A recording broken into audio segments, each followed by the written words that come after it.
Today, the NBA goes crazy, more lockdowns on the horizon, and teachers' unions are totally insane. I don't know how else to describe today's show. We've got a lot coming up, and it starts right now.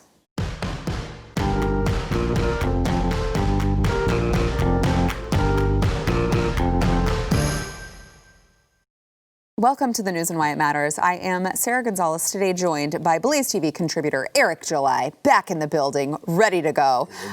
And also Grant Stinchfield, host of Newsmax's Saturday Report. Thanks for being here as well. Thank you, Sarah. You did a great job last weekend on my show. Thank you. I always enjoy joining you on your show. We always have fun. Isn't it? Well, it's weird being on the opposite side of things, probably for you too, right? Well, yeah, but you know what? We work so good together. I don't know. It's just like old times. It's true. Yeah. It's true. All right. We've got a lot coming up. Let's get to this NBA story first. I find this to be very interesting. You know, the NBA has gone completely insane. We've talked about it on the show. They're writing Black Lives Matter on the floors everywhere, and they're also letting their players customize their jerseys to wear social justice warrior messages, because that's just what we need in sports, is more politics. That's what everyone's asking. Okay, wait, no one's asking for that. But they're allowing people who buy jerseys to customize their jerseys as well. And they actually incited outrage after online users noticed that the official website would not let fans purchase the customizable jerseys to give pro-Hong Kong messages. There's a video that was floating around online on Twitter where they tried to write "Free Hong Kong" as their customizable message, and it was unable to process their entry. It said, "We are unable to customize this item with the text you have entered. Please try a different entry."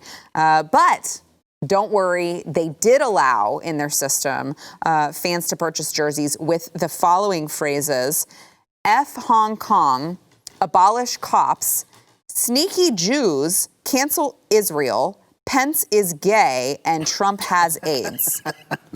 So don't worry, nothing to see here. Certainly not a bias within the NBA.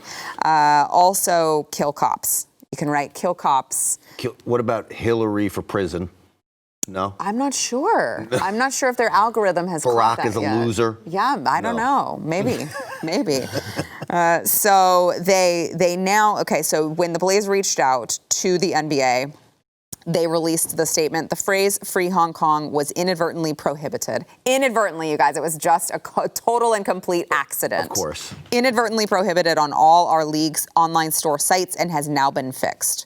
So they claim now it has been fixed. Fans who wish to customize it, so long as the text meets the 12-character limit, are able to do so. The Blaze did follow up and try to find out how that could have possibly inadvertently happened. And coincidentally enough, we haven't heard back, Eric. Of course not. No, the Hong Kong thing is interesting. I remember LeBron James getting upset with, I can't remember if it was Houston's general manager or someone that said something along the lines of basically in support of Hong Kong and their freedom, and got backlash from LeBron James and those types. It seems when you talk about the Chinese relationship with Hong Kong, at minimum, if they, if we just, let's say for the sake of conversation, we concede that it was inadvertent, it was an error. It was just an error. They didn't mean to do that. That's quite generous of Yes, you. I know it's very generous of me.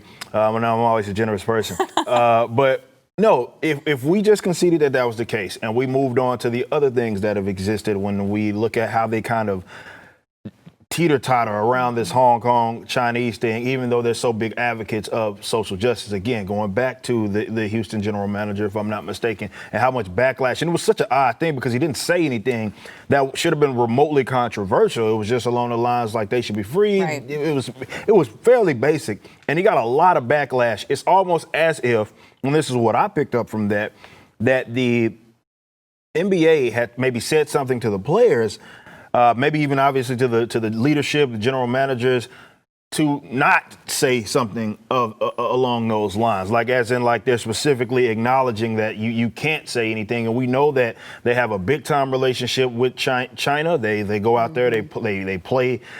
We know that there's a relationship there, and maybe that's a case of they want to make sure they maintain that relationship for the sake of their money. But it's just such an odd thing when you consider that when it comes to other things, the social justice thing, Adam Silver, all of them, they're all on board with that. Like you mentioned, going into the next season, I'm pretty sure we're not going to be able to get away from it, even though we just want to watch basketball. And generally, this is something that you think is, when I think of sports, it's something that brings people of different philosophies and ideologies from a political standpoint together because we just enjoy the game no matter what it is played. They're deciding to go the other route. They're going to allow these guys to be activists and if they not even just privately, like they're putting it on the courts, they're putting it on the jerseys, they're going as far as that. So my thing is, if you're going to do that, you can't teeter-totter around this whole Hong Kong thing. It's a real thing. It exists. And you guys have a strong relationship with Chinese and the Chinese government, considering what's happening with Hong Kong. They can pretend like it's not a thing, but it absolutely is a thing. And I think it's a little hypocritical for them to go all the way with the other social justice advocacy while sort of turning the blind eye to what's going on with Hong Kong, and not even turning the blind eye, actually demonizing people that speak against it. It's a great point, especially when you look at, I know you mentioned Eric, LeBron James, very vocal when it comes to Black Lives Matter and, Black people in America being oppressed, even when he doesn't have the evidence to back his statements up. But somehow you're talking about, a ton of people, millions of people who are actually oppressed, who actually know what real, true oppression is by their government and nothing. I think those people are making LeBron sneakers. Yeah. I think so. That's just, yeah. It's true. That's true. So LeBron, Nike, their relationship with China, the NBA's relationship with China, this is all about money. I don't think it's anything but about money. It certainly isn't about social justice messages. And I said on my show on Saturday, you go back and watch the tape, I said maybe the social justice messages is really about capitalism. Maybe what they want to do is sell jerseys, social justice jerseys. And then here I come sit down today, and what are they doing? Selling social justice jerseys. I mean, it's all about money. They don't give a rat's you-know-what about social justice. They don't give a crap about any lives. All they care about is making money for the NBA and Nike and everybody else that's making goods in China. Will this backfire on them eventually? No, it doesn't seem to be. The NFL had some hard times with the ratings at the height of their controversy. But, they really actually bounced back, much to my surprise and my dismay. The NFL has still come back. I just was looking at ratings. They have the highest rated Sunday Night Football, Thursday Night Football. They're the highest rated shows. Yeah. People love their sports. So they're willing to tolerate this. Unfortunately, I have a lot of friends that say they are going to boycott the NFL and the NBA. I'm not convinced all of them really do. Yeah. Because people like to watch their team. You said it. I've sat in a bar and I'm high-fiving strangers. You can be black, Hispanic, they might be Democrats, they might be a hardcore whatever. I don't know. Yeah. We're all Mavericks fans at that one moment. Nobody used to care. But I think it's this weird shift. And Eric, you're a musician as well. You literally do everything. I don't understand. Is there anything you don't do? You do everything. But you're a musician as well. I remember a time where musicians, sports figures, if you were in the industry, you weren't supposed to enter the political arena. Now it's completely reversed. And if you don't say something about your political convictions, you must automatically, people assume the worst of you. Yeah, you had people that would be political, but you certainly had the big bulk of most of these genres where more neutral on things, where even if you knew what they were, it wasn't anything they were ever trying to beat you over the head with it. Now it's the opposite, and pretty much certainly in the genres, certainly in the industries, that we weren't used to that sort of happening all the time. It's just that you can't get away from it. Like I say, video game, and I cannot turn on FIFA, which is a terrible game, by the way. I can't even turn it on without it saying Black Lives Matter when I turn on the damn game. Excuse my language, but that's what happens. And it's everywhere. So I think you're right in a sense that people recognize, in these companies, they're not stupid. They recognize that there is a very ripe demographic who would love to throw their money at these companies if they are signaling to them. And that's exactly why they do it. This is why they all jumped on board with that. And this is also why it's laughable for these types of people to be like, well, we're being oppressed. And I'm like, y'all control everything. Who are you being oppressed by? Well, I mean, when it's definitely the tide in terms of where it's at now, basically every single big corporate entity was siding with you. Every single one. So, are you guys oppressing yourselves? I'm trying to exactly figure out who's the enemy here when they talk so loosely and say, well, we're being oppressed, or we're having all of these issues and there's something that you guys are doing to hold us back. And I'm sitting here like, you guys control that. Definitely when it comes to more so the mainstream left, and when you consider, not just the industries like the boards and all that, they got your schools, they got your entertainment, as you can see, they got everything. You are the marginalized group is the people like myself who don't necessarily go with these more progressive, dare I say, ideologies. So I'm trying to figure out who exactly are the ones that are oppressing them, because they seem to all be on their side. But you're completely right. This isn't about the social justice or anything like that. It's more so about they understand that you guys will spend money. We will spend money on you if you signal to us. All right, cool. Put Black Lives Matter on the jersey. Put Black Lives here. We'll throw a little, commercial or something like that. Let them know that we're here for them, and they'll just continue to pay us. Do these people, Grant, do they realize the irony of fighting for things like Medicare for all and, communistic ideas, while at the end of the day utilizing capitalism? Does that dawn on them at all, do you think? So like what you're saying, which people? The leaders of the NBA? Yes. Yeah. All of them. Again, it gets back to the leaders of the NBA know exactly what they're doing, and this is a marketing tool. I'm going to get off. But what about the fans? Do the fans know that it's a marketing tool? No, do they realize that the things that they're fighting for in the streets, they're actually living the exact opposite way? Yeah. No, I don't think they know that. I've asked somebody, and Eric, look, would you want to be hired by the Blaze just because you're black? No. Yeah. No. And so when they want a vice president who has to be a black woman, the poor black woman who has worked all her life to become vice president of the United States, now she's got that hanging on her shoulders that it was a hand-me-down. It was a exactly. token, a literal token to say, hey, we want to feel good about ourselves, and therefore we'll put you in this position. And it's very insulting. If that's the case, I was like, why would you even want a position like that if you know that the only reason that you're getting it is because basically it's tokenism. It's prime literal tokenism, and it's a problem. It exists in a lot of different things, and you're putting it right. Like, no, I wouldn't want that. Like, I'd rather just not. If you guys only want to give me the job because I'm black, right? I want no part of that, because you're saying that basically I can't really compete with everybody else. Let's say the white folk or what have you. I can't really legitimately compete with them. You can't look at my skill set and say, all right, I'm the right person to fill this role. You're only saying it well. Yeah, so what happens if you ask that question of another fellow black guy or gal who is on the other side, and you legitimately ask that question? Do you want your job as vice president at Nordstrom because you're black? What do they say?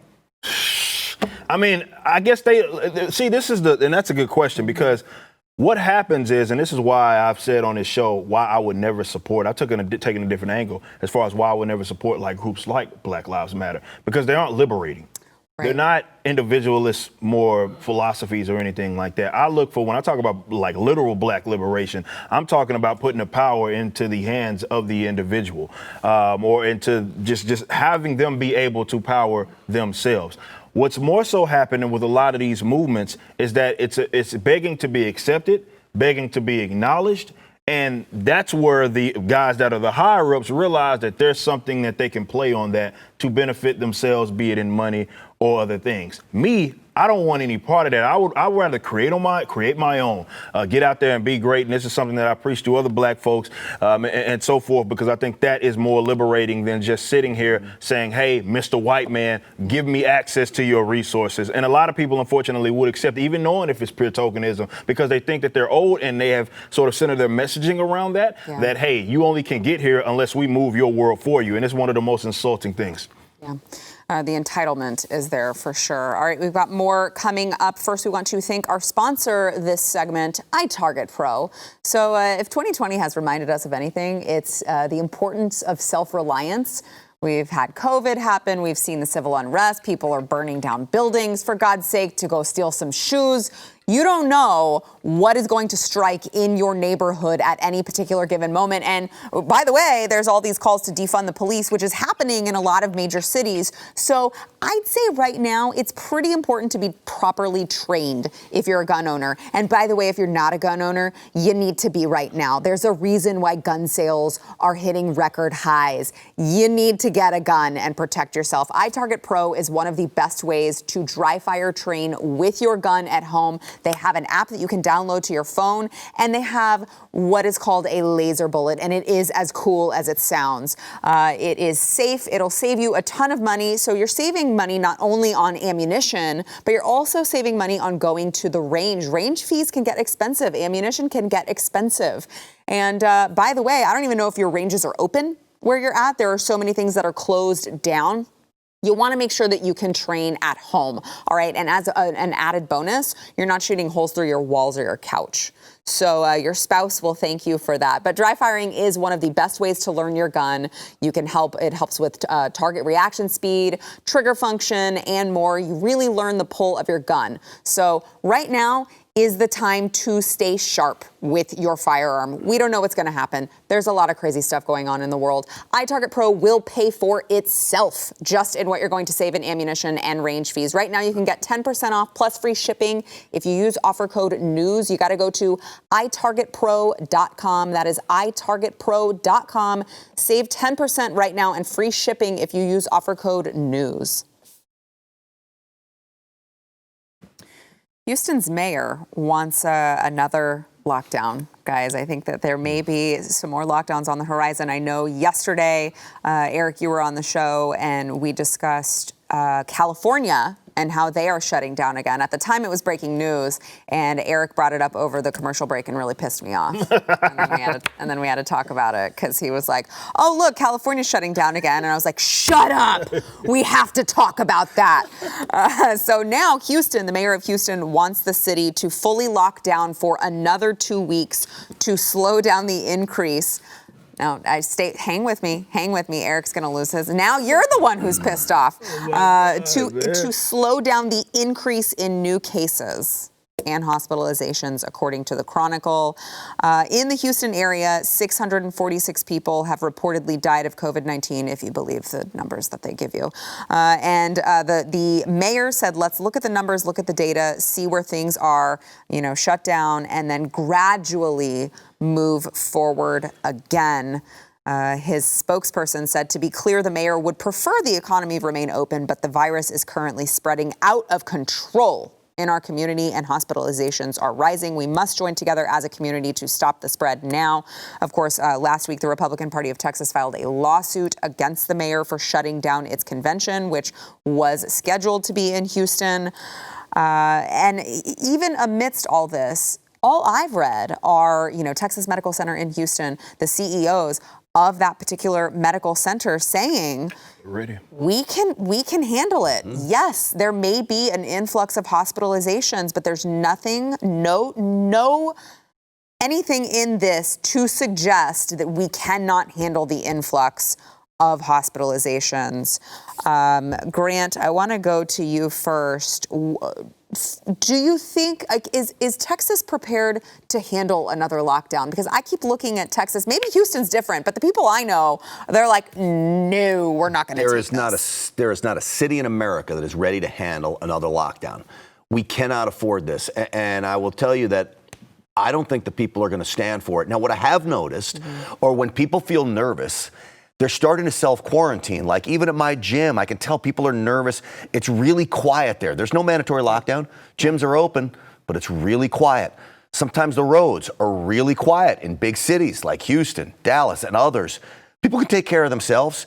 This mayor wants to shut down, and I'll give you a great statistic. The ICU beds are the exact same spot they were in June of 2019 in Houston. The exact same. So what are you telling us? We're getting overwhelmed. I look at this rise in cases, and I've said this over and over again, I'm getting really tired of it, as good news. The rise in cases is good news because the rate of death continues to come down. We're seeing fewer and fewer people dying. On a national level, the trend line is really moving down at this point, and it tells me that the most vulnerable, the virus had moved through. Now we're taking through the rest of the population. Ultimately, we get to herd immunity. We're almost at 17%, which is where Sweden was, and that seems to be a key number. All this is really good news, and then you get the mayor of Houston, who the only way I can explain it is he's dumb or he's devious and he's trying to hurt us. Those are the only two explanations. You guys make your decision on which way he's going. Devious or dumb? I don't know. Maybe a little of both. Is that an option? Yeah. Eric, what do you think? No, it's a good point. I mean, no, we cannot handle that. We couldn't handle the first one. Yeah. And look, at some point, people are going, this is why I said on the show, I think civil disobedience is actually a legitimate thing that Americans are going to have to start doing if this is going to end, because right now they're just holding people's livelihoods hostage. And they make these silly demands, and the demands don't even work. We saw what happened with California. They're talking about, they did the mask mandate literally a month ago, and they had this upshoot in these cases, surge in cases, and they locked back down. So clearly the mask mandates didn't work like they thought that it was going to work. It's almost like the virus is going to have to run its course. It's going to have to, and that's what, for whatever reason, people don't want to accept. And this is why I challenge people, whether it be conservative, libertarian, no matter where you're at on it. When these people make these silly demands, whether it be through a lockdown, whether it be a mask mandate, ask them, and nobody seems to hold their feet to the fire, to ask them, until when? Yeah. What are we looking for? Because I get it, slow the spread. To what?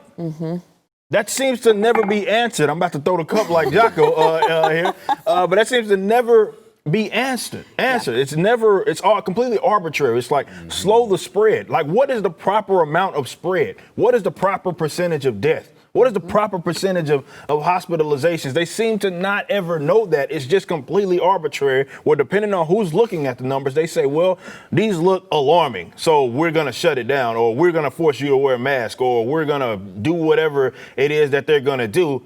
And we're not asking, like, until what? And they don't have the answer. You know what I think the answer is? It's until we are totally squashed as a nation. Well, that's or their until answer. November Election, 4th. maybe? Or until November 4th. They want us broken, busted, and they want to bust the federal government. They want all of us to be so reliant on the federal government. You have a job that now, well, we're going to pay you unemployment benefits, ultimately get President Trump out of office because the world has collapsed underneath him. So when you ask when is enough, after the election. And we are all in hurting like we've never hurt before.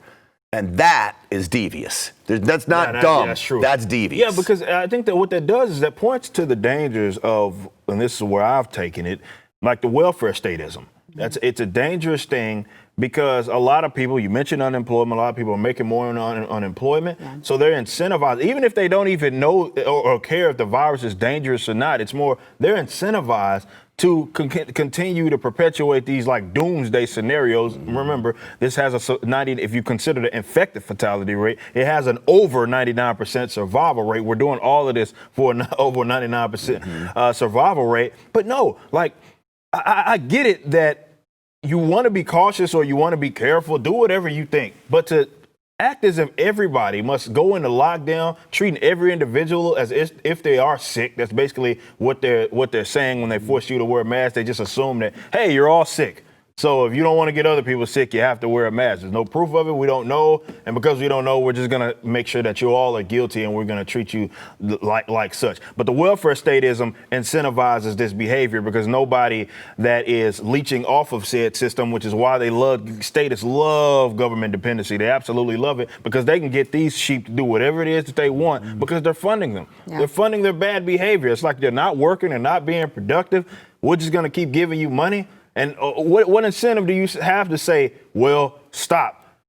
I tell you what, let them pull the plug. And I'm not saying gradually. Pull the plug in its entirety on the money, the benefits, and all of that you're giving them. I bet the next day people start being against lockdowns. The next day. Pull the plug on that. But they have no incentive now. It's just Pull the plug. I'm telling you, if you get rid of that welfare statism, pull a rug from up under them. Bet people start being against these lockdowns and mask mandates the next day, not next week, the next day once they realize that they're not going to get lined up with $300, $600 extra every week or whatever it is that they're getting. Yeah, which, by the way, Republicans, you got to stop with the relief bills. Stop compromising, man. You got to stop it. We're tired of it already. I get it. If you lock people down, you got to find a way to pay them, but maybe consider just not locking people down. All right. All right. We've got more coming up. First, we want to thank our sponsor this segment, Laurel Springs. With all of the new, rules and regulations coming out for all of these school systems, you may be one of many Americans who is thinking to yourself, I got to find out another way. I got to figure out another way. I'm not sending my kid back to something that resembles a prison more than it resembles a school. Well, I'm telling you, you've got to check out Laurel Springs. All right. Online learning might be new for your family, but Laurel Springs, they've been doing this a long time, almost 30 years now. They are the experts in online learning, and they have the tools and the curriculum your child needs to maintain their learning unhindered by whatever crazy thing is going to happen next in this country. They have flexible learning programs, and they go from kindergarten to 12th grade. So wherever your student is in that spectrum, they can offer challenging and diverse courses. They are also accredited by the Western Association of Schools and Colleges. So their transcripts are recognized by colleges and universities worldwide. They're filling up right now with all of the craziness that is going on in the world and in the school systems. You don't want to miss out. Register your child at laurelsprings.com/Y. If you do that today, you will get a waived registration fee. That is laurelsprings.com/Y. At least go check it out to see if it competes with your school system's current setup, because I can guarantee you that it does. All right, laurelsprings.com/Y. Back in a minute. Well, I feel like this is just going to be an additional ad for Laurel Springs, who was our sponsor last segment, when I tell you about a major teachers union in Los Angeles that says that the district, the whole district, cannot reopen, this teachers union says, until there is a moratorium on charter schools, until the police are defunded, until there is Medicare for all, until there is a wealth tax and also a federal bailout. They said, one of the spokespeople said, it is time to take a stand against Trump's dangerous anti-science agenda. What that got to do with the Anti-science agenda that puts the lives of our members, our students, and our families at risk.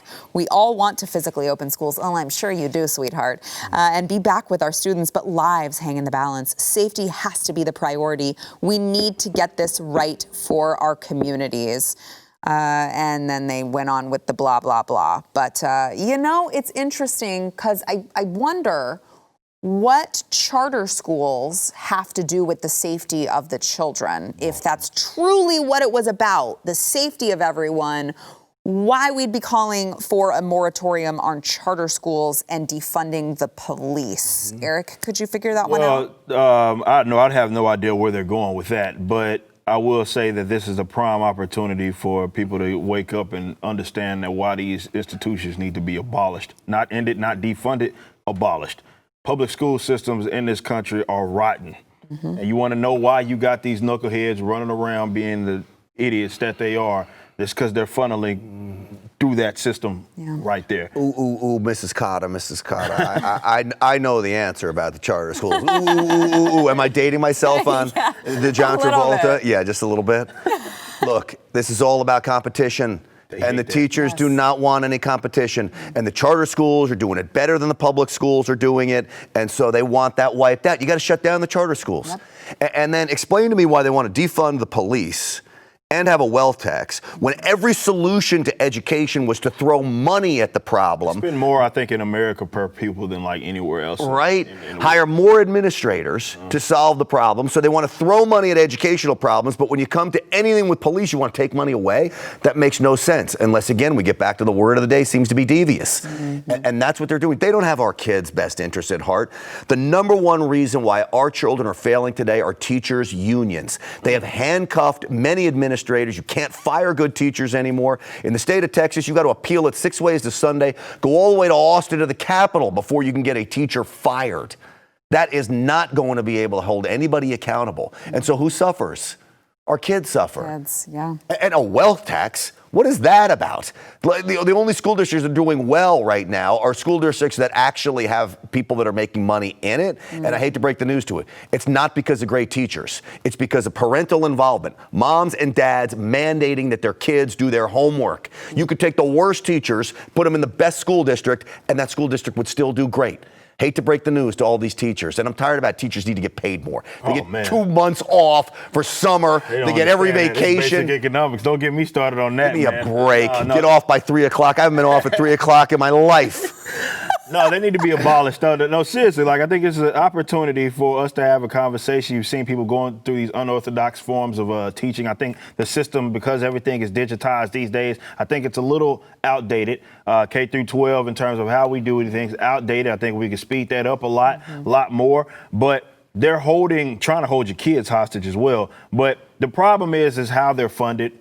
I think if we started looking at the idea of people that are certainly within these districts that are funding them through their property taxes or whatever it is that they're taxed, give them that money to not give it to them, let them keep it. The money is already gone. Let them keep the money that they have and then get out there and compete. Teachers hate that for whatever reason. They don't want to get out there and actually compete, probably because if it had not been for the state funding them, they'd be out on the street because a lot of them are no good. And if they were any good, they don't need to worry about anything. If we pulled the plug on that as well, then they would be, if they were in such high demand, if they're actually good at doing their job, people will be falling over themselves to get them to teach their kids. But that's what we need in this country. That's the approach that we need to education. We need other forms of education, because even on the private side of things, when we go look at private school, it's still all kind of centered around how the public school system operates. So it's not legitimately like private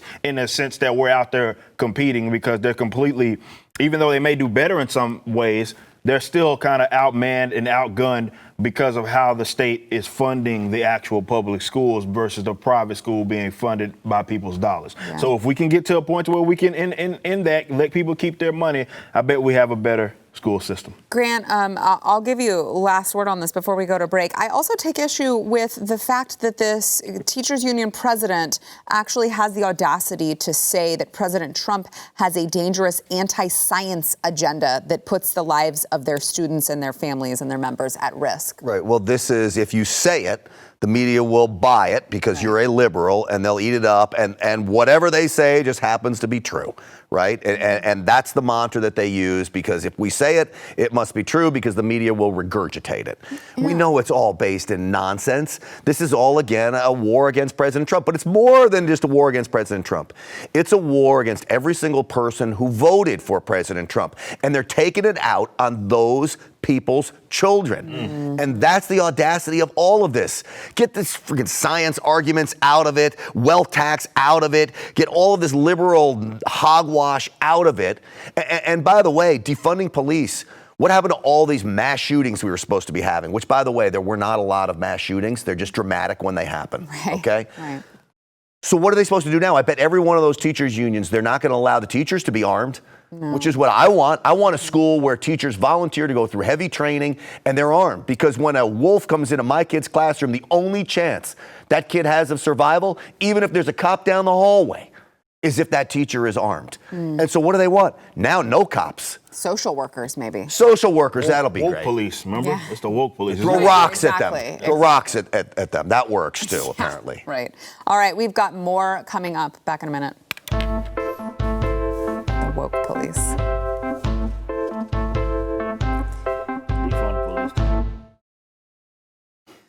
We talked yesterday about the Washington Redskins. Oh, yes, I said it. I know it's highly offensive. I'm sorry. They probably did not censor when I just said that highly offensive word, Redskins. But the Washington Redskins will be changing their name. Now, they have not yet announced what they will be changing their name to. They also announced they're changing their logo.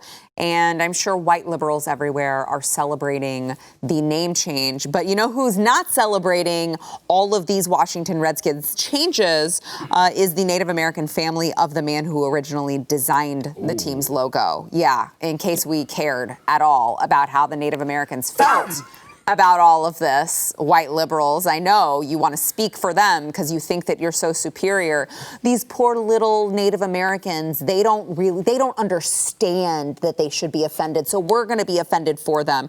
No, the family of the man who came up with the logo, they said everyone was pretty upset about the change, that he says that they understood the name change and why they were going to do it. But once they weren't going to use the logo, it was hard. It takes away from the Native Americans. When I see that logo, I take pride in it. You look at the depiction of the Redskins logo, and it's of a true Native American. I always felt it was representing my people. That's not gone. The Native Americans were forgotten people. That logo lets people know they exist. So naturally, in this woke culture that we live in, we have to completely erase the Native Americans from society, I guess. We have to erase the Native Americans on the Redskins logo. We have to take away Aunt Jemima and Uncle Ben. We cannot have black people enjoying cooking, I guess. I don't understand. I can't make sense of it. But again, this just goes to more of what we have been saying all along, which is last time they floated the idea of the Washington Redskins name change, they did a poll of Native Americans, and Native Americans were like, we don't really want you to change the name. We kind of think it's cool, or we don't really care. Yet here we are, and it's going to be changed anyway because apparently a bunch of white people know better. They won again, and they seem to be on a real heavy winning streak. The cancel culture is, right? I mean, they're killing it, literally. I mean, killing names, killing covers of boxes. I have a right to talk about this a little bit. I don't know if you know this, but I'm part Irish. And so Notre Dame is the Fighting Irish. I talked about this yesterday. Okay, yeah, you talked about that. Yeah, okay, yeah. So I'm not offended by the Fighting Irish. I'm also half Italian. I don't care if you call somebody the Romans or whatever. I have no problem with this. Yeah. And I don't think anybody does. And last I checked, anybody that's a Redskins fan was proud of the Redskins. They were proud to be Redskins and Redskins fans. Which, I mean, I don't know why you would be proud to be a Redskins fan, but that doesn't have anything to do with it. I don't know either as a Cowboys fan, obviously. But Cowboys and Indians, guess what? We fight each other. We go after each other. We want them dead. Cowboys and Indians. Yeah. I mean, if you really, like, can you put let's look at this logo again on the helmet. What is offensive about that? I don't get it. Nothing. It's I mean, really, no football team wants a name of like a sissy organization. Unless you're saying the Indian is offensive. Well, I mean, right? That's the only thing that I can figure out. I guess, because I mean, the whole point of choosing a name is to say something that's strong. Right. And then to have the logo on top of that of this strong-looking Native American. I fail to understand how that is possibly so offensive. Do you think, what if they did the Washington Conservatives and put a profile of me right there? I like it. The Washington Conservatives. They'd be so scared. All the opponents would be shaking in their boots. Eric, what are your thoughts? It would have been one thing. I mean, I still think the name change thing is stupid either way. But even if you conceded the name, the logo, I just don't understand why they at least wouldn't keep it and adjust that as well. Yeah. But that's not what they did because, and this is what we talked about yesterday, it's like all that's actually going to be left standing are the white logos. It's like, why do they get the cool logos? Why can't we have the Fighting Irish? What about the Celtics? Why can't we have the Celtics? Right. Why can't we have the Vikings? Why can't we have all of those? The New York Knickerbockers. They're Dutch, by the way. Why can't they exist, but you get Native Americans on logos? It's all of a sudden offensive. It's like, they can be mascots. White folk can be mascots. They're good enough to be mascots. Right. But other races aren't. That's insulting again. And I think, I think that's pretty cool. You're native, and you have a logo, a team that represents you. That's pretty sick. Yeah. I can understand that. But are the Cleveland Indians still the Cleveland Indians? Yeah, they're still. I think they were talking about maybe going like Cleveland. But they don't have the Chicago Blackhawks, Chiefs. You know what I mean? You have all of those. I think they're coming for all of them. And like I said, the only people that are going to be left standing are the white, the Cowboys, the Vikings, the Celtics. Those are the Fighting Irish. They're going to be the only ones that exist. It's true because if you think about it, the Cowboys. If you consider all of this to be so offensive, the Cowboys should be the first one that you wanted gone, right? Because in this weird leftist woke world, they must be symbols of white supremacy because they killed a bunch of Native Americans. It's not weird if you got to remember Rowdy, the cowboy mascot, going after the Washington Redskins mascot. Yeah. They used to have some giant battles. It was awesome. It was awesome. The whole stadium loved it. Now apparently no one loves it anymore. Oh my God. Well, the Navajo Nation has suggested a new name for the Washington Redskins that honors and respects the first Americans. They said, we strongly encourage the NFL Washington organization to rename their team Code Talkers to honor the Navajo Code Talkers and other tribal nations who used their sacred language to help win World War II. The logo's gone. So it's like, what's the point of even doing anything native at this point? You might as well change it to Washington whatever now, because they took the logo away. So why are they even? And that's, I guess, going to be the interesting conversation. Yeah, because how do you make a new logo centered around Native Americans if this benign one is completely offensive? The one with just a Native American man on it is just offensive. Like, what is going to be less offensive than just a Native American man looking on the side of his head, just looking forward? I don't know what else we can look at. What else is not going to be offensive? I told you, the Washington conservatives. I have a feeling, Grant, they might take a little bit of an issue with that. A little bit of an issue. Although I'm looking at Code Talkers and I'm like, wow, that sounds really scary. Yeah. The Washington Code Talkers. Wow. It really just rolls off the tongue, too. Smoke signalers. The Washington smoke signalers. I like that. But you still, I mean, they will find a reason. Yes, they will find a reason. Even if they come up with it, the white leftists they'll assume the being offended on their behalf, and then 20 years from now, we'll be like the Code Talkers are racist. What about the Washington Kittens? Washington Kittens. Easy enough. Yeah. You guys saw what I did there. That was me censoring myself and saying kittens instead. All right, before I get in trouble, let's take a break. We'll be back in a minute. The Washington puppies. Puppies and rainbows.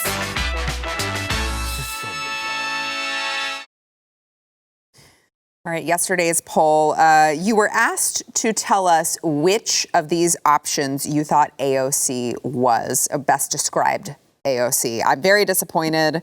100% of you did not pick stupid and dangerous, because that was obviously the right answer. You had smart and dangerous, stupid and dangerous, smart and harmless, or stupid and harmless. 85% of you, though, almost 86% of you, did come up with the right answer, which is stupid and dangerous. I guess at least an extra 5% of you still said she was stupid. You just thought she was harmless. 8% of you said smart and dangerous, and 1.2% of you said smart and harmless. That must be AOC's family voting for her, I guess, that 1.2%. I've heard her mom watches this program. Yeah, I'm sure they're all big fans of BlazeTV over here. All right, today's poll. Interesting. Did President Trump make the right decision in commuting Roger Stone's sentence? What do you think, Eric?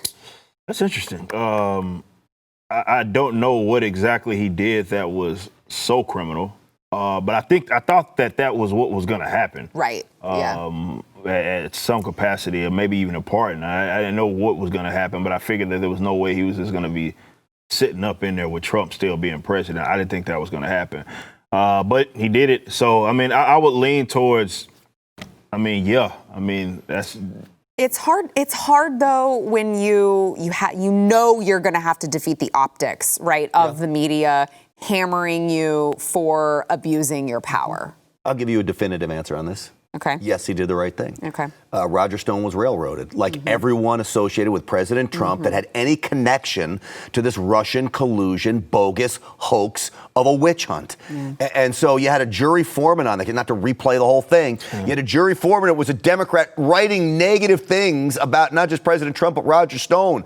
This was a sham from the very start. It was the president's only choice. Was to commute his sentence. Well, let us know what you think. You can go to the Blaze's Twitter. That is, of course, at the Blaze to participate in the poll. I mean, the media is hammering him, but it's like, do you remember what Bradley Manning did?